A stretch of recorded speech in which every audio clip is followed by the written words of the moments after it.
नमस्ते दोस्तों। आज मैं आपको सुनाने जा रहा हूं एक मजेदार, सीख भरी और थोड़ी सी जादू वाली कहानी। एक जंगल की कहानी जहां रहता था एक बंदर, लेकिन वो एकदम नॉर्मल बंदर नहीं था। उसके अंदर था लालच। और एक दिन उसे मिला एक जादू वाला अमरूद। क्या हुआ उसके बाद? क्या लालच ने उसकी जिंदगी बिगाड़ दी या किसी ने उसे बचा लिया?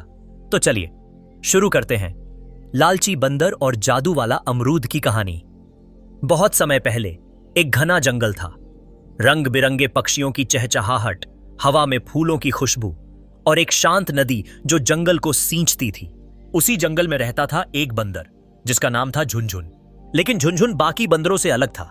वो खेलता भी था, कूदता भी था, पर उसके मन में एक बुरी आदत थी, लालच। जितना मिल जाए उसे और चाहिए। एक केला मिल जाए तो दो चाहिए, दो मिले तो चार चाहिए। एक दिन झुनझुन की किस्मत ने करवट ली। झुनझुन को एक बूढ़े तोते ने बताया, जंगल के उस पार जहां सूरज छुपता है एक जादुई अमरूद का पेड़ है।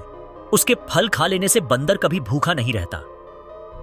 लेकिन क्या? झुनझुन की आंखें चमक उठी।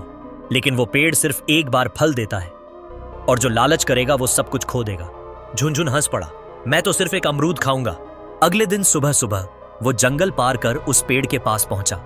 सच में पेड़ चमत्कारी था, चमचमाते हरे पत्ते और सोने जैसे चमकते अमरूद। झुनझुन ने एक अमरूद तोड़ा और खाया।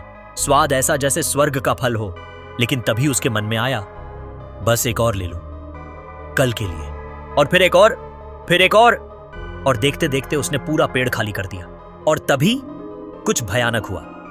अचानक आसमान काला पड़ गया, हवा तेज चलने लगी, पेड़ की जड़ें कांपने लगीं और जमीन फटने लगी। एक डरावनी आवाज आई, हे लालची बंदर, तूने मेरी परीक्षा में असफलता पाई है। अब तू इस पेड़ का रक्षक बन जाएगा जब तक कोई और लालची आकर तुझे मुक्त न करे। झुनझुन देखते देखते एक पत्थर के बंदर में बदल गया। उसकी आंखों से आंसू निकल रहे थे, लेकिन अब बहुत देर हो चुकी थी। साल बीते, दशकों बीते, लेकिन झुनझुन वही खड़ा रहा, पत्थर बनकर उस पेड़ के नीचे। फिर एक दिन एक नन्हा सा बंदर, गोला, जो कि बेहद समझदार और दयालु था, जंगल में भटकते भटकते उस पेड़ तक पहुंचा। उसने भी वो सुनहरे अमरूद देखे। एक अमरूद तोड़ा और जैसे ही खाने ही वाला था, पत्थर के बंदर की आंखों से एक अश्रु टपका। गोला चौंका। वो पेड़ के पास गया और पत्थर के बंदर को देखा। उसे उस बूढ़े तोते की कहानी याद आई, जो लालच करेगा पत्थर बन जाएगा। गोला ने अमरूद फेंक दिया और कहा, मुझे नहीं चाहिए ये फल।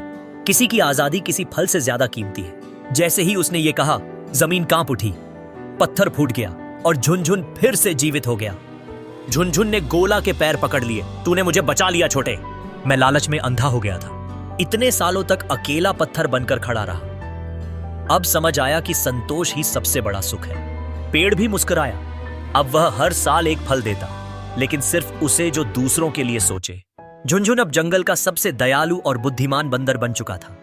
वो गोला को अपना छोटा भाई मानता और बाकी बंदरों को लालच की कहानी सुनाया करता।